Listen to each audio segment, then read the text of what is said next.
So that Direct, huh? It sure was something. Instead of doing the usual thing where I go through a Direct, talk about every single announcement, ooh, this was great, ooh, this was boring, ooh, I'm worried about this, because everybody else is doing that, I've decided to do something a little bit different. Also, it's been a good while since the Direct, so I'd be kinda late to the party, but anyway. Today, I would like to discuss how is NSO going to continue. Now look, I know that might seem a little bit funny based on the fact we just got 2 new systems added, you know, it's equivalent of a kid getting stuff for Christmas and immediately afterwards going, oh, this is what I want next year, but still, I feel it's a very important discussion to have. As of the recent Direct, we have 5 systems on Nintendo Switch Online across both the base level subscription and the expansion pass, and honestly, I'm quite happy with the way it is currently. While it was definitely inferior at the start, now with how many games are being added and what's soon to come in the future, I believe that this is a much better model than the original you buy one game at a time system. There are many games I never would have tried if not for the fact that they were alongside stuff that was already there. For example, I only really got the expansion pass because funny N64 game There's Paper Mario, I love him. And yet now, I am playing stuff like GoldenEye or Mario Kart 64. Am I enjoying them? Well, I can kind of enjoy GoldenEye, not really Mario Kart 64, but still, it's the fact that I'm able to give these games a try that I wouldn't have otherwise, because I wasn't gonna spend like $5 on them, you know? Personal opinions on the Nintendo Switch expansion pass aside, I think that we need to discuss what's going to happen next with the system. Many would assume that next year or the year after, usually it seems to be a every second year type situation, but if the Switch is even going to be still going on at that point is a complete different question. We will be receiving GameCube games on the system, which I would be really happy to see. You know, there's some great titles on the GameCube. You've got your Mario Party 6, Mario Kart Double Dash. Oh god, I need to name a not Mario one. Luigi's Mansion. Damn it. In all seriousness though, there are some really good games on that system, and it would be great for people to finally have the chance to play them. And by that I mean people who don't either already own them or know how to use an emulator. I'm a little worried about if this will actually be the case, however, and that's thanks to this beautiful new game release called Metroid Prime Remastered. Metroid Prime Remastered being a, well, get this, remaster of the game Metroid Prime, is, yeah, that, a remaster of Metroid Prime, a game that released for the GameCube. It follows Samus in between the first and second game's stories, going to some random other places, I guess. I haven't fully finished the game yet, so I don't really know what the overarching story is, but, I mean, I'm enjoying it. It took the previously 2D exclusive Metroid franchise and turned it into a first-person shooter type thingamabob, but it still kept all of the story elements and all of the world building, just everything that you'd expect from Metroid, just not in 3D. The remaster itself is absolutely beautiful. You know, if you compare how it looked on the GameCube and even how it looked in the Wii one, yeah, really nice. Now, what in God's name does this have to do with GameCube games coming to NSO? See, here's the thing, right? This is a remake of a GameCube game. What happens? I could 100% see Nintendo being worried that sales of this specific game would get decreased or be heavily and negatively affected by the release of a GameCube Online type system.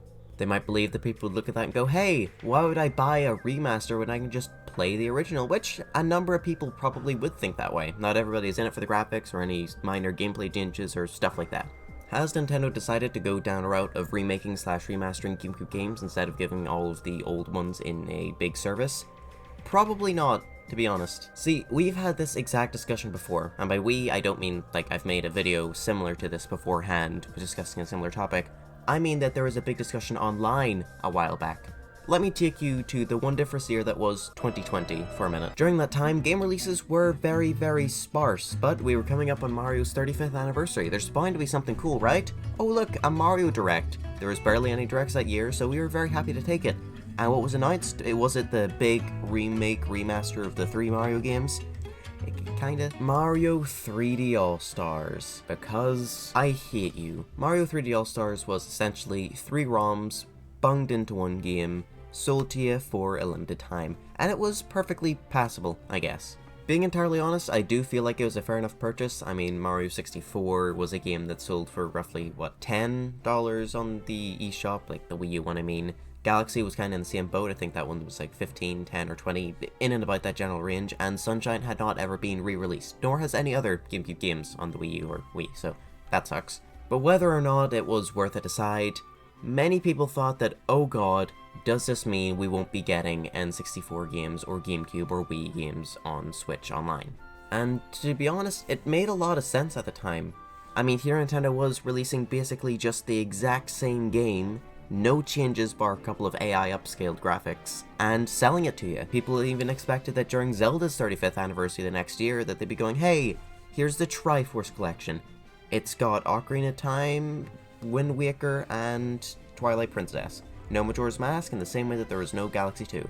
And then others were anticipating that the Metroid Prime trilogy that was on the Wii would be just ported straight over to Switch. So yeah, many people just doubted that we would get N64 Online. And yet, here we are. Nintendo 64 games did come to Nintendo Switch Online, albeit in a very expensive at the time expansion pack, and it was terrible emulation at the start, to be completely honest, but it did have Mario 64 on day one. So yeah, with that being the case, I can say that there is still hope for GameCube games getting onto NSO yet. Being entirely honest with you, this video is stupid anyway because Metroid Prime was made by Retro Studios, not made by main in-house Nintendo, so of course it's gonna have a extra degree of quality compared to what Nintendo does for re-releases, you know? So yeah, there you go. Will GameCube games be coming on to the Nintendo Switch Online service?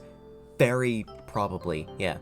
I mean, they already have an emulator built into 3D All-Stars with GameCube games, so you might as well just reuse that, make a couple tweaks that actually fits more of the games instead of being entirely centered around Sunshine, and yeah, well done. To be entirely honest, I could even see the service launching with Metroid Prime. Though at the same time, the Game Boy Advance one, for some reason, didn't launch with Metroid Fusion, so maybe that's not exactly the case. Also, can I just quickly take a moment to say how cool it is that we've almost got every single mainline Metroid game all on the one system? Sure, 2 isn't all that great and you're better off playing AM2R or the 3DS remake, but still, you can play all of them. Well, soon enough. Again, Fusion isn't here yet. You may think that's the end of the video, but you'd be wrong, you dumb, stupid idiot. There's still one last thing to discuss, and it's that, will we even see it in the Switch's lifetime? If you look at the recent Direct, you're gonna notice something very funny, and you know what that very funny thing is? While a lot of games were discussed, and there was a few announced, there was no major new announcements.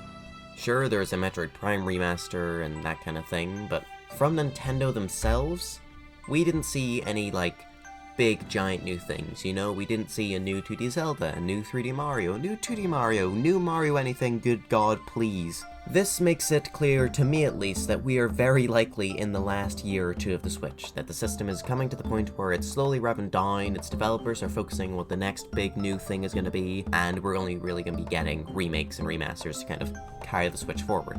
So with the pace that new systems have been getting added to Nintendo Switch Online, will we even see the GameCube be added in its lifetime? Maybe? As I said earlier, it seems to be a system of every second year we get a new system, and it's all like, whoa! I love systems. Being entirely honest with you, I don't think the Switch has 2 years left in it. I think it barely even has 1 year left in it. At this point next year, I could 100% see us looking at the next new system. Maybe it won't be in our hands yet, but I could definitely see it being there and a thing we're well aware about. So what does that mean for Nintendo Switch Online? I mean, first of all, it's probably not going to be called Switch Online anymore, since it's not going to be on the Switch, unless they call the next system the Super Switch, Switch 2, Switch Advance, whatever you want to say. But more importantly, will the entire system begin the cycle again? Will we go back to just having NES games on the next one, then 3 years later, here's your Super Nintendo, then here's your N64. I don't want to go through another slow drip feed again. Now, a good while back, Nintendo posted this image which showed that it seems like their plan is to continue the system on to the next console. And if that truly is what they meant by this, I'm really happy about it. While it did suck to have to be part of the generation where we had to slowly sit and wait for all these things, it'll be great that the next system and the next generation of kids growing up with Nintendo thing will have all these games there at launch. So yes, I do believe that in some way, the current Nintendo Switch Online system will continue on to the next system, and said system will include all of the currently included consoles plus GameCube, even though there's Metroid Prime remastered over there. Hello. So yeah, there we go, that's the end of this video. Sorry about it having kind of different tone and feeling more like a pre-Mario Odyssey leaks video. It's because in all fairness, I didn't exactly use a script for this one. Albeit I don't usually use a full-on script, it's more so a bunch of bullet points, but here, yeah, the bullet points were quite light. Main thing is, I had this topic on my mind for a good couple days since the Direct, so I just felt like I had to get it out into a video so I could stop thinking about the bloody thing. Leave a like if you enjoyed or want to come back to this video, maybe to see, haha, you were wrong about them continuing this system, or haha, you were right about them continuing this system. Leave a comment on what you think. Do you believe we'll be getting GameCube games on the Switch at some point? Maybe faster than anticipated? maybe slower than anticipated, maybe not at all as anticipated, let's be honest. Get to say. And consider subscribing if you've watched a couple videos at this point. I don't exactly upload the most, but when I do, I can promise you it's passable. Alright? Bye-bye. But what about Wii games?